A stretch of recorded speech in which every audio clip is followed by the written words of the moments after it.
이 치료를 받으면 나중에 발생할 수 있는 큰 돈을 아낄 수 있는 치료입니다. 많게는 1000만 원 이상도 아낄 수 있는 치료라고 생각을 하고요. 그러다 보니까 치과에서는 당연히 이 치료를 싫어하겠죠. 이 치료가 무엇이냐면요,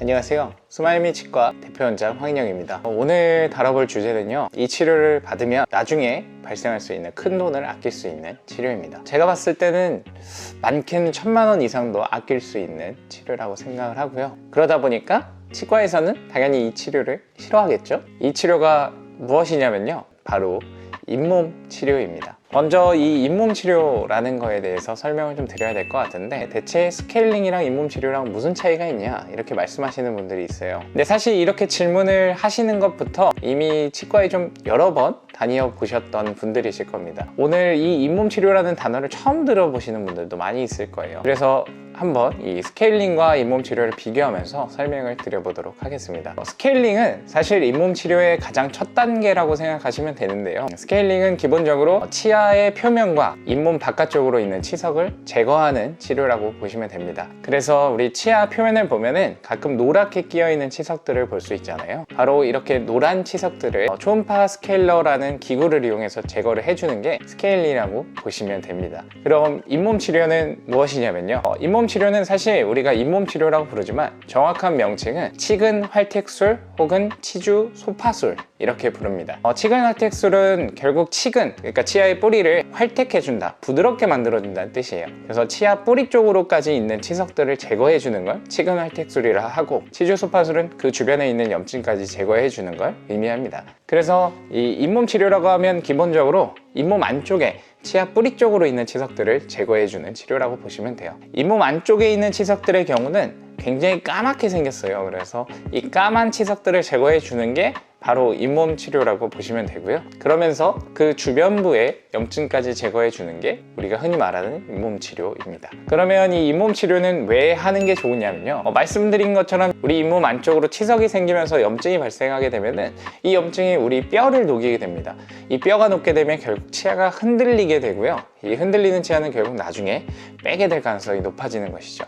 그러다 보니까 이 안쪽의 염증을 빠르게 생길 때마다 제거를 해주는 게 가장 좋겠죠. 지금 당장 안쪽으로 치석이 있거나 염증이 있다면 잇몸 치료를 하시는 게 좋다고 볼 수 있습니다. 그렇다고 뭐 모든 분들이 다 이 치료가 필요하신 건 아니고요, 말씀드린 것처럼 잇몸 안쪽으로 치석이 있거나 염증이 있는 경우에, 이런 경우에만 받으시면 됩니다. 굳이 그런 경우가 아니라면 일반적으로 스케일링 정도만 주기적으로 잘 받아주셔도 충분합니다. 자, 그러면 아까 제가 이 치과들에서 이 치료를 싫어한다고 했었는데, 사실 먼저 말씀드렸던 그 이유는 농담이고요, 그보다는 좀 다른 이유들이 있어요. 일단은 이 치료 같은 경우에는 스케일링과 마찬가지로 급여 치료입니다. 급여 치료라는 건 건강보험으로 적용을 받을 수 있는 치료라는 뜻이에요. 그러다 보니까 결국 환자분들이 부담하는 비용이 10,000원에서 20,000원 정도로 굉장히 저렴한 편에 속합니다. 잇몸 치료라는 거는 치과 의사들이 많은 시간과 노력을 들여서 해야 되는 치료인데 반해서 아무래도 급여 치료다 보니까 환자 부담이 그만큼 줄어서 치과들에서도 좀 선호를 하지 않는 경향이 있는 것 같고요. 사실 이보다는 제가 볼 땐 이 두 번째 이유가 더 큰 것 같은데, 많은 분들이 우리 스케일링을 받으신 후에도 이런 말씀 하시는 분들 많아요. 스케일링 받고 나서 이가 많이 시리다, 혹은 치아가 더 흔들리고 아프다, 혹은 치아 사이사이가 공간이 생기고 까맣게 이제 구멍이 난 것처럼 보인다, 이런 말씀들을 하시는 경우들이 있는데, 이게 잇몸 치료에서도 마찬가지로 이런 말씀을 하시는 분들이 많이 있어요.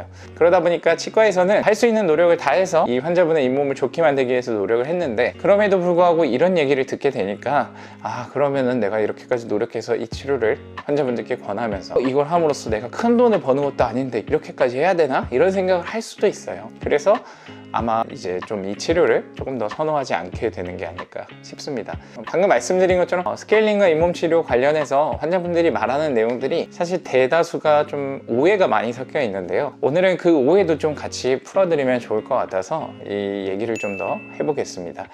먼저 스케일링을 받고 나서 혹은 잇몸 치료를 받고 나서 이가 더 많이 시리다 라고 하시는 경우가 있는데, 대부분 시린 이유는 치석이 제거됐기 때문입니다. 치석은 세균들이 집합이 돼서 단단하게 돌처럼 굳어지는 거라고 보시면 되는데요, 그러다 보니까 이 치석이 치아와 잇몸을 더 약하게 만듭니다. 근데 표면적으로는 치아의 표면과 잇몸을 보호해 주는 것처럼 감싸고 있다 보니까 이 치석이 떨어지고 나면 치아 표면이 드러나면서 더 시린 증상을 느끼게 되는 거예요. 사실 우리의 치아가 시리게 된 정확한 원인은 이 치석 때문인 건데, 이 치석이 마치 보호해주는 것처럼 붙어 있다 보니까 떨어지고 났을 때 시린 증상을 더 크게 느낀다고 보시면 돼요. 그래서 많은 분들이 스케일링 같은 걸 받고 나서 불편하다, 너무 시렸다, 다음부터는 안 받겠다 이렇게 말씀하시는 경우가 있는데, 오히려 이렇게 너무 안 받고 있다가 나중에 안 좋아져서 그때 받으면 더 시리고 더 불편하신 겁니다. 그래서 주기적으로 계속 받으시면서 치아도 잇몸도 좀 건강한 상태를 유지하면서 이런 증상들도 훨씬 더 개선될 수 있다고 보시면 됩니다. 두 번째로는 치아가 더 많이 흔들리고 아프다 이렇게 말씀하시는 경우가 있는데, 사실 이것도 마찬가지예요. 치아가 많이 흔들리고 아프게 된 원인 자체가 그 치석과 염증에 있습니다.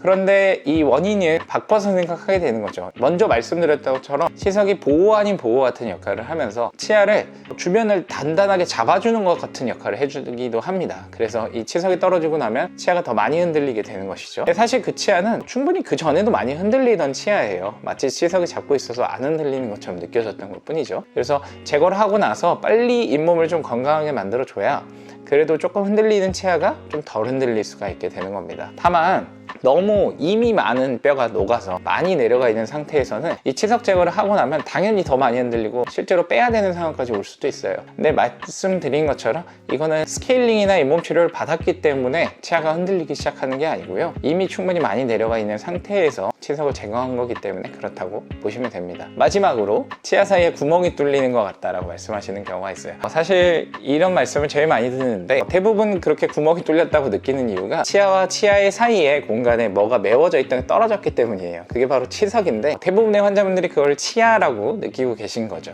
스케일링도 마찬가지고 잇몸 치료도 마찬가지고, 우리가 하는 그 치료들이 그렇게 공격적인 치료는 아닙니다. 치아를 갈라내거나 할 수 있는 그런 정도의 힘을 가진 치료는 아니에요. 그래서 치석 정도만 떨어진다고 보시면 되고요, 스케일러라는 것 자체의 진동 때문에 조금 그렇게 강한 힘이 발휘되고 있는 거 아닌가라고 느끼실 수는 있는데, 실제로 그렇게 힘을 줘서 누르거나 하지는 않습니다. 그런 부분들은 너무 걱정은 안 하셔도 될 것 같아요. 그럼 이렇게 스케일링과 잇몸 치료에 대한 오해를 좀 풀고 싶어서 이런 얘기도 좀 드려봤고요. 사실 뭐 이런 잇몸 치료를 해주는 치과라면은 오히려 조금 믿고 맡길 수 있는 치과가 아닐까 생각도 듭니다. 오늘 이야기는 여기까지고요. 또 뭐 궁금한 점이 있으시다면 댓글로 남겨주시면 제가 다음번 영상을 만드는데 참고해서 만들도록 하겠습니다. 구독과 좋아요를 눌러주시면 제게 큰 힘이 되니까요, 많이 구독과 좋아요 눌러주시고요. 그러면 저는 다음번에 인사드리도록 하겠습니다. 감사합니다.